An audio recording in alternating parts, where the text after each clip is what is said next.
A lot of times, Bertrhude and I are asked as leaders of P4H, how do you start a nonprofit? Now, we love getting this question, and we wanted to go ahead and prepare a video for you all so you can see kind of our answers and an overall outline of how you start a nonprofit. And you know, this question is so exciting because for us, as we look at nonprofits and the role of nonprofits in the United States and around the globe, it's a really big deal. Nonprofits are critical, crucial to the growth of communities because they fill in a place, a spot that government organizations and for-profit organizations are not able to do.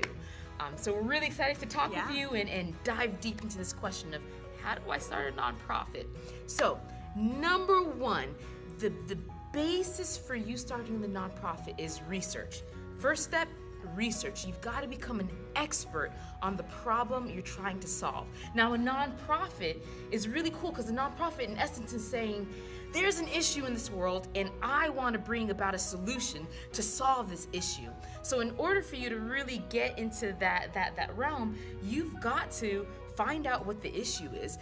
If it's an issue within a community, go ahead and do a needs assessment. Talk to people in the community. Find out how they define the problem, what they think the solution is.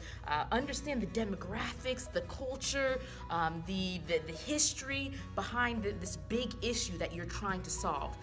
As you're also doing that research, you've got to also see what other nonprofits and other organizations are doing, because you're probably not the only one trying to solve this big issue. And so with that, I definitely encourage you all to go ahead and make a database of this is what this organization is doing, this is what this other organization is doing. Try to really understand what other organizations are doing. As you do that, you can see the gap that you can fill. Because that's what a nonprofit is doing, filling in the gap. If you see the problem, you see what other people are doing to solve the problem, the next step is what are you going to do to add to that? And as you're figuring out what you're going to do to add to that, some critical things you could ask yourself is, does my nonprofit need to exist? Can I just help another nonprofit? Number two, ask yourself, does this organization need to be a 501c3 nonprofit? Can it be an LLC, a for-profit organization? Can it be a C Corp, an S Corp? If you don't know the words that I'm saying, go ahead and Google it. That's right, Google that. Overall, the first step is for you to do your research. Become an expert on that problem at hand. And you know, it is really a humbling step, that first step, because you might come to the conclusion that you're going to have to join forces with another organization. So definitely feel free to ask questions, to go to those nonprofits, to talk about your idea and see if there are ways to come together. If there isn't, then you know right there that you should start your own organization. So we want to move on now to our number two. Build your team, recruit. Now, the first step in all of this is, you know, nonprofits are a collaborative organization. It's not just an island. You're not just working on your own. So in this step, you might be thinking, okay, well, maybe I can't do this on my own. Do you need a co-founder? Yeah. And you know, that was the answer to our question when we were looking at P4H. We knew that we couldn't go at it alone, so we decided to co-found the organization with another person. That was probably the best decision Priscilla ever made, was to co-found P4H. But it's true. It's true. That is definitely true. And so another thing that you might be thinking aside from co-founders is a board of directors. Nonprofits always have board of directors, and board of directors is really a visionary or a group that's kind of over your organization, and you want to be thinking about who is going to make up the people within your board, which is a very big question that you have to ask yourself. So be thinking about that. Who would you want behind you and supporting you as you start your nonprofit organization? And apart from that too, who do you want in the trenches with you? Who do you want to be part of your staff? We are so lucky to have dynamic people on our staff who are experts in different areas. When we come together, it's like Captain Planet. Everybody's coming together, all together, brings together. It's awesome. And so we love our staff, and I really do feel like if you're starting a nonprofit, look for dynamic people that are going to add to your, like where you're weak, look for people that are strong strong in those areas, because that's where things are going to really make a difference in your nonprofit. That's right. So one of the biggest errors that we had in starting a P4H is that we had a group, but we didn't make a distinction between a board of directors and a staff. And so I definitely encourage you to do some research, but in essence, the board of directors is the governing force behind the organization. They're the ones that are making the big decisions as far as your mission statement, your vision statement, really directing where you're going as a nonprofit. The staff are the people that are the hands and the feet of the organization. They're making sure that the day-to-day organization and running is happening and running well. And so the board and the staff come together with the CEO, who usually sits on the board and on the staff. And for P4H, we have the CEO and the COO sitting on the board of directors. And so again, our issue was that we had everybody together in the same meetings, and we didn't quite understand that there were different roles and responsibilities.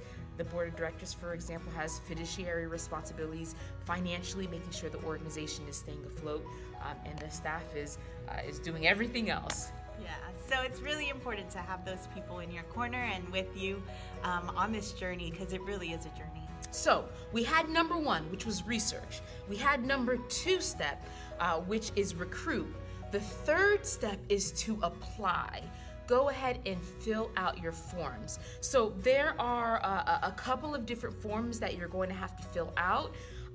And I definitely encourage you to look at the link that we're going to have connected to this video, because it'll have links to some of the forms that you can apply in the state of Florida.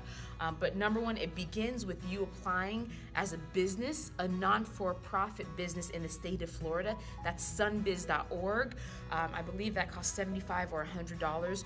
Once you have applied to be a business in the state of Florida, you can do an application for your EIN number that basically allows you to open up a bank account.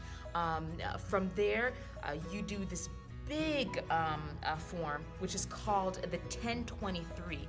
And that form is a form that asks the United States of America, the IRS, if you can become a nonprofit. That usually costs about $400. If you're expecting to make, I believe it's about less than $10,000 in your first year. If you're expecting to be a bigger organization, it could cost about $850 for you to do that. Now, the importance is once you become a non-for-profit business in the state of Florida, you are not tax exempt until you get your approval, your letter of determination from the IRS, which is going to come from the 1023.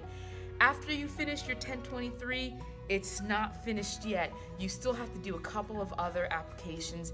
There's an application in the state of Florida in order for you to be able to purchase things without paying taxes. And so that's the sales tax paperwork that you have to fill out. From there, you also would need to apply to solicit funds in the state of Florida. So there's a lot going on in order for you to apply to become a nonprofit. And really quick, so Bertrhude is describing what it takes to apply in the state of Florida. If you are not in the state of Florida, please make sure to go ahead and research the requirements of your state, because not every state is the same.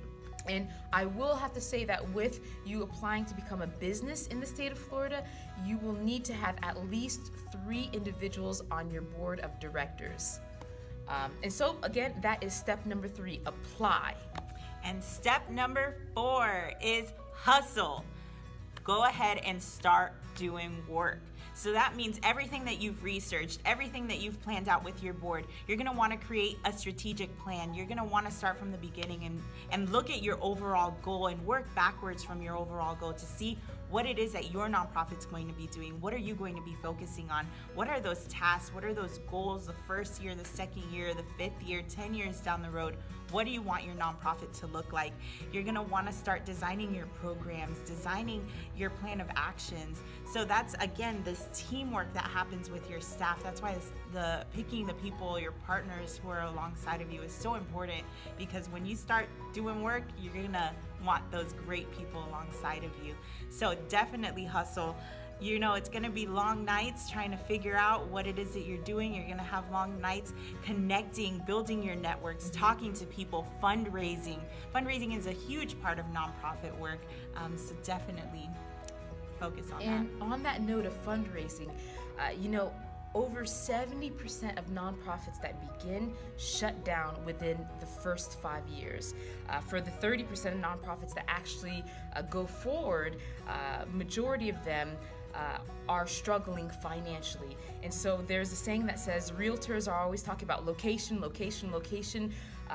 Individuals within the nonprofit field are always talking about funding, funding, funding. If you've got this great vision, if you've got this great thing that you want to do to make this world a better place, if you don't have the funds, it's going to stay right here in your head. So make sure that you look at possible funding sources, whether it's donors, whether it's corporate sponsors, maybe it's going to be foundations, maybe you're going to have a nonprofit that charges for the services that you do, and you're able to help individuals with that charge.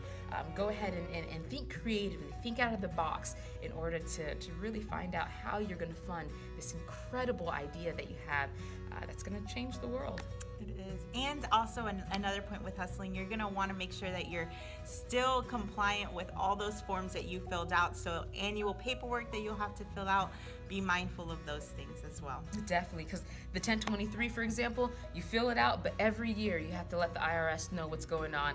In addition to that, to become a business in the state of Florida, every year you've got to do that. So you've got to be compliant with the regulations for the forms that you filled out. So that is it in a nutshell, how to start a nonprofit. If you're asking yourself the question of, how do I start a nonprofit?